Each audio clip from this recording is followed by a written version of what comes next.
Namatay ang isang batang babae sa Nabua, Camarines Sur matapos mabundol at makaladkad ng sasakyan. Sa Quezon City, 2 ang sugatan sa pagsalpok ng 14-wheeler sa isang tindahan. Makibalita tayo kay Jasmine Gabriel. Nakuna ng CCTV ang pagsalpok ng 14-wheeler truck na ito sa isang machine shop sa bahagi ng Mindanao Avenue sa Quezon City kagabi. Dahil sa nangyari, nawasak ang harapan ng naturang shop. Malubhang nasugatan ng isang motorcycle rider at nasugatan naman sa kamay ang isang MMDA constable. Parehong nakisilong sa harap ng shop ang dalawa dahil nagpapatila sila ng ulan.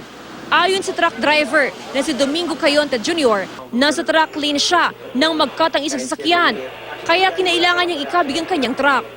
Nahaharap sa reklamong reckless imprudence resulting in damage to property and serious physical injury si Cayonte. Dadalo lang sana sa libing ng kanyang kaanak ang isang lalaki nang mabangga ito ng isang kotse sa Lawag City, Ilocos Norte. Base sa investigasyon, tatawid sana sa kalsada ang biktimang si Cesar Ventura nang mabangga ito. Nagtamo ng matinding sugat sa ulo si Ventura matapos daw itong tumilapon at mabangga sa semento. Agad naman siyang isinugod sa ospital pero kalaunay binawian na rin siya ng buhay. Ang driver ng kotse na si Celino Daguna sumuko na sa mga pulis.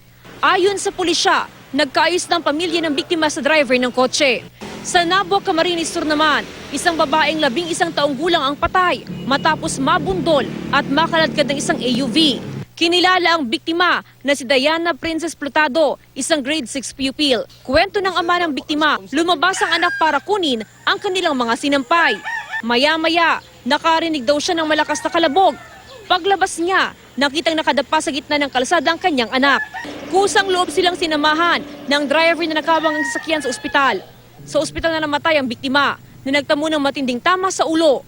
Tumanggi magbigay ng pahayag ang driver ng AUV na si Mark Burak. Nagpapatuloy ang investigasyon ng mga pulis sa insidente. Jasmine Gabriel, Nagbabalita, Pilipinas.